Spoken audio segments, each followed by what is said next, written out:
एक समय की बात है। रामधन नाम का एक पुराना व्यापारी था जो अपनी व्यापारी समझ के कारण दोनों हाथों से कमा रहा था। उसको कोई भी टक्कर नहीं दे सकता था। वो दूर दूर से अनाज लाकर उसे शहर में बेचता था। उसे बहुत सा लाभ होता था।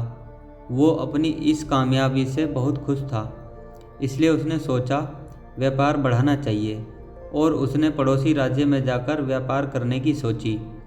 दूसरे राज्य जाने के रास्ते का मानचित्र देखा जिसमें साफ साफ था कि रास्ते में एक बहुत बड़ा मरुस्थल है। खबरों के अनुसार उस स्थान पर कई लुटेरे भी हैं, लेकिन बूढ़ा व्यापारी कई सपने देख चुका था। उस पर दूसरे राज्य में जाकर धन कमाने की इच्छा प्रबल थी। उसने अपने कई किसान साथियों को लेकर प्रस्थान करने की ठान ली। बैलगाड़ियाँ तैयार की और उस पर अनाज लादा। इतना सारा माल लेकर जा रहे थे जैसे कोई राजा की शाही सवारी हो। बूढ़े रामधन की टोली में कई लोग थे, जिनमें जवान युवक भी थे और वृद्ध अनुभवी लोग जो वर्षों से रामधन के साथ काम कर रहे थे। जवानों के अनुसार अगर इस टोली का नेतृत्व कोई नवयुवक करता तो अच्छा होता, क्योंकि यह वृद्ध रामधन तो धीरे धीरे जाएगा और पता नहीं उस मरुस्थल में क्या क्या देखना पड़ेगा। तब कुछ नौजवानों ने मिलकर अपनी अलग टोली बना ली और स्वयं का माल ले जाकर दूसरे राज्य में जाकर व्यापार करने की ठानी। रामधन को उसके चहेते लोगों ने इस बात की सूचना दी। तब रामधन ने कोई गंभीर प्रतिक्रिया नहीं दिखाई। उसने कहा, भाई, सबको अपना फैसला लेने का हक है।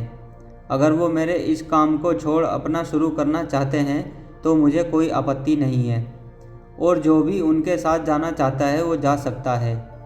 अब दो अलग व्यापारियों की टोली बन चुकी थी, जिसमें एक का नेतृत्व वृद्ध रामधन कर रहे थे और दूसरे का नेतृत्व नवयुवक गणपत कर रहे थे। दोनों की टोली में वृद्ध एवं नौजवान दोनों सवार थे। सफ़र शुरू हुआ। रामधन और गणपत अपनी अपनी टोली लेकर चल पड़े। थोड़ी दूर सब साथ साथ ही चल रहे थे कि जवानों की टोली तेजी से आगे निकल पड़ी और रामधन और उसके साथी पीछे रह गए।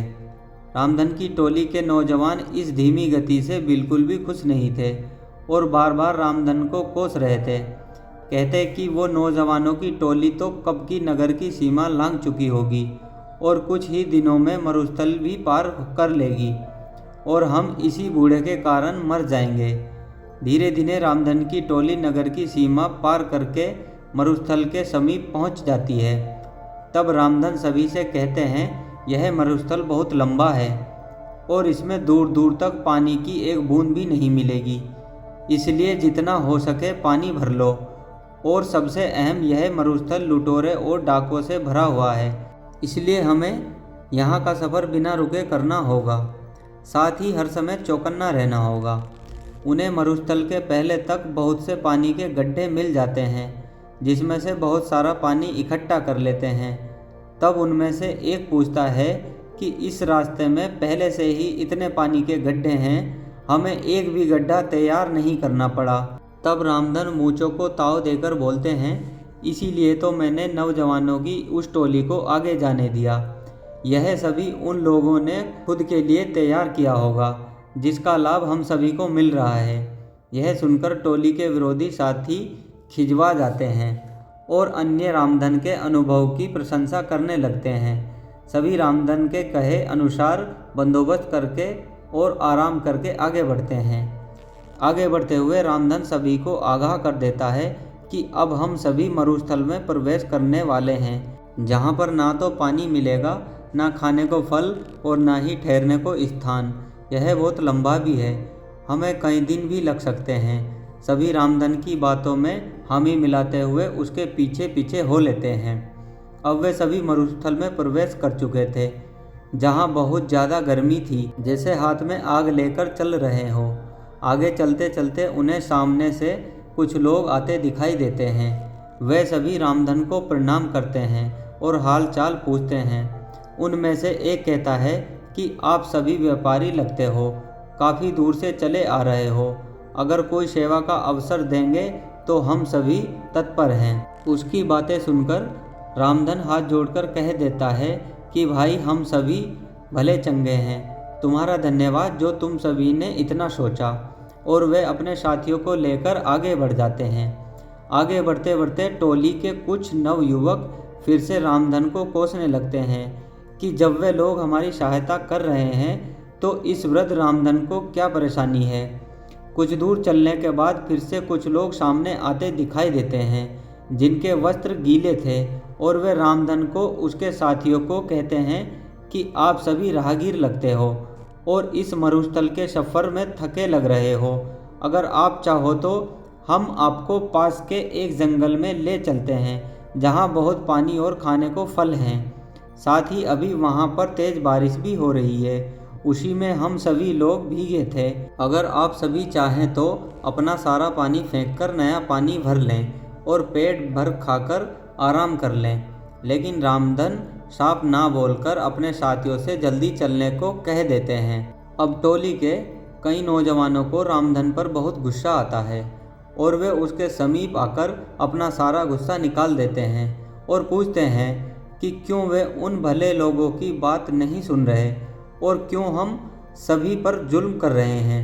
तब रामधन मुस्कुराते हुए कहते हैं कि वे सभी लुटेरे हैं और हमसे अपना पानी फिकवाकर हमें निस्सहाय करके लूट लेना चाहते हैं और हमें यही मरने छोड़ देना चाहते हैं।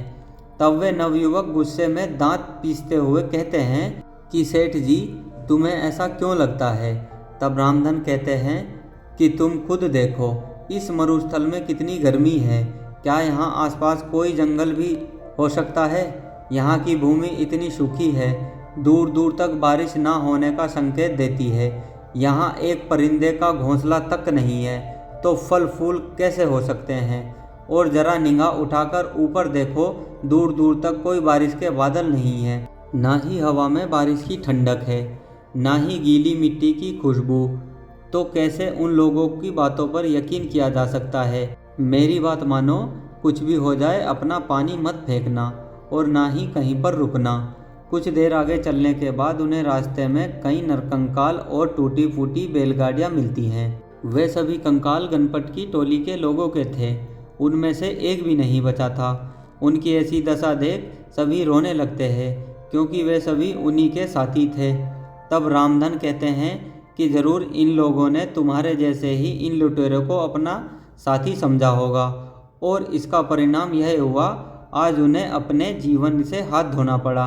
रामधन सभी को ढांढस बंधाते हुए कहते हैं, हम सबको भी यहाँ से जल्दी निकलना होगा क्योंकि वे लुटेरे अभी भी हमारे पीछे हैं। प्रार्थना करो कि हम सभी सही सलामत यहाँ से निकल जाएं। दोस्तों कहते हैं, अनुभव की कंघी जब काम आती है जब सर पर कोई बाल नहीं बचता, अर्थात अनुभव उम्र बीतने और जीवन जीने के बाद ही मिलता है। अनुभव कभी भी पूर्वजों की जागीर में नहीं मिलता। जैसे इस कहानी में नौजवानों में जोश तो बहुत था, लेकिन अनुभव की कंघी नहीं थी जो कि रामधन के पास थी, जिसका उसने सही समय पर सही इस्तेमाल किया और विपत्ति से सभी को निकाल कर ले गया। इस कहानी से यही शिक्षा मिलती है कि किसी काम को करने के लिए जोश के साथ अनुभव भी होना उतना ही अत्यंत आवश्यक है। दोस्तों आज की कहानी में बस इतना ही। आज की कहानी आपको कैसी लगी कमेंट बॉक्स में बताएं।